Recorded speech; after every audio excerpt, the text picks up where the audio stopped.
शुभमध्याह्नः। अधुना वयं सर्वे नूतनं पाठं पठामः।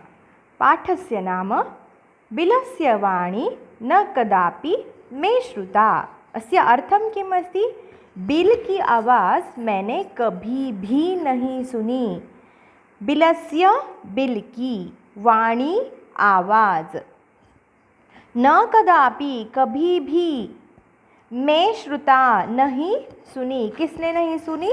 मैंने नहीं सुनी। मैंने मैंने नहीं सुनी। न कदापि नहीं सुनी। पाठसार जान लेते हैं। प्रस्तुत पाठ पंचतंत्र के तृतीय खंड से संकलित है। यह खंड काकोलुकीय नाम से जाना जाता है। पंचतंत्र के रचयिता का नाम विष्णु शर्मा है। इस ग्रंथ की रचना विष्णु शर्मा ने अमर शक्ति के मूर्ख पुत्रों को नीति शास्त्र की शिक्षा देने के लिए की थी। इस ग्रंथ में 5 खंड है जिन्हें तंत्र कहते हैं। पंचतंत्र एक प्रसिद्ध कथा ग्रंथ है। इसमें अनेक कथाएं दी गई हैं। बीच बीच में शिक्षाप्रद श्लोक भी दिए गए हैं। कथाओं के पात्र प्रायः पशु पक्षी हैं। पाठ का सार इस प्रकार है। किसी वन में खरनखर नामक सिंह रहता था। वह भोजन की खोज में घूम रहा था। सायंकाल एक विशाल गुफा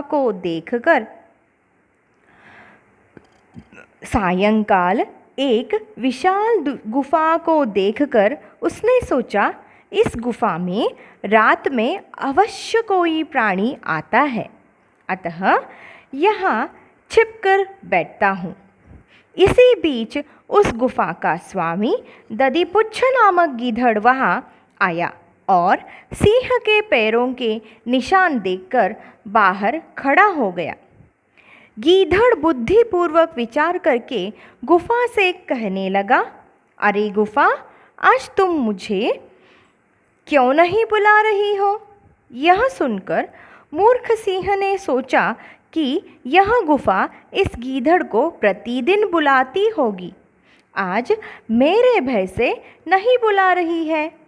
यह सोचकर सिंह ने उसे अंदर आने के लिए कहा। सिंह की आवाज़ सुनकर गीधड़ ने कहा, मैंने आज तक गुफा की आवाज़ नहीं सुनी। ऐसा कहकर वह भाग गया।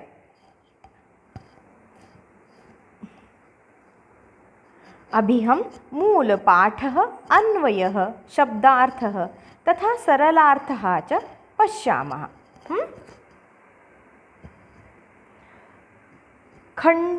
गद्यांश खंड क। कस्मिंश्चित् वने खरनखरः नाम सिंहः प्रतिवसति स्म। कस्मिंश्चित् वने, किसी वन में, खरनखरः नाम सिंहः, खरनखर नामक सिंह प्रतिवसति स्म, रहता था। सह कदाचित् इतस्ततः, किसी समय भूख से व्याकुल होकर इधर उधर परिभ्रमण घूमते हुए, क्षुधार्थः, क्षुधार्थ अत्र अर्थं किम् अस्ति? अत्र भूख से व्याकुल, क्षुधार्थः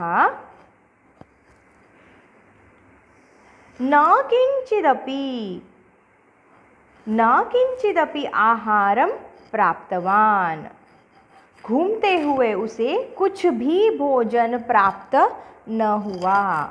कुछ भी भोजन प्राप्त न हुआ।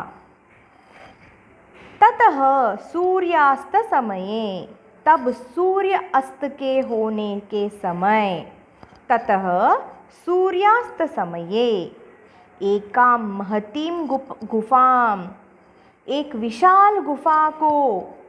दृष्ट्वा देखकर सः अचिन्तयत्, सः अचिन्तयत् वह सोचने लगा। नूनं निश्चित, नूनम अर्थ किम् अस्ति? निश्चित। नूनं निश्चित रूप से, नूनम एतस्यां गुहायां, इस गुफा में रात्रौ कोऽपि प्राणी अथवा जीवः आगच्छति, रात में कोई प्राणी आता है। अतः इसलिए, इस कारण, अत्र एव यहाँ पर, अत्र एव निगूढ़ो भूत्वा, यहाँ पर ही छिपकर, निगूढ़ो छिपकर, तिष्ठामि इति बैठता हूँ, तिष्ठामि बैठता हूँ। अभी इसके हम सरलार्थ देख लेते हैं। कस्मिंश्चित् किसी, प्रतिवसति स्म रहता था, इतस्ततः इधर उधर, क्षुधार्तः भूख से व्याकुल, किंचिदपि कुछ भी, ततः तब, महतिम विशाल, दृष्ट्वा देखकर, नूनम अवश्य ही, रात्रौ रात में, वने वन में, जंगल में, कदाचित किसी समय, परिभ्रमण घूमता हुआ, आहारम भोजन, एकाम एक, गुहाम गुफा को, अचिंतयत सोचा, एतस्याम इसमें, कोपि कोई भी। इस तरह से हमने खंड क समाप्त किया है। खंड क के प्रश्नोत्तर हम देखेंगे जो इसके 4 वाक्यों पर आधारित होगा।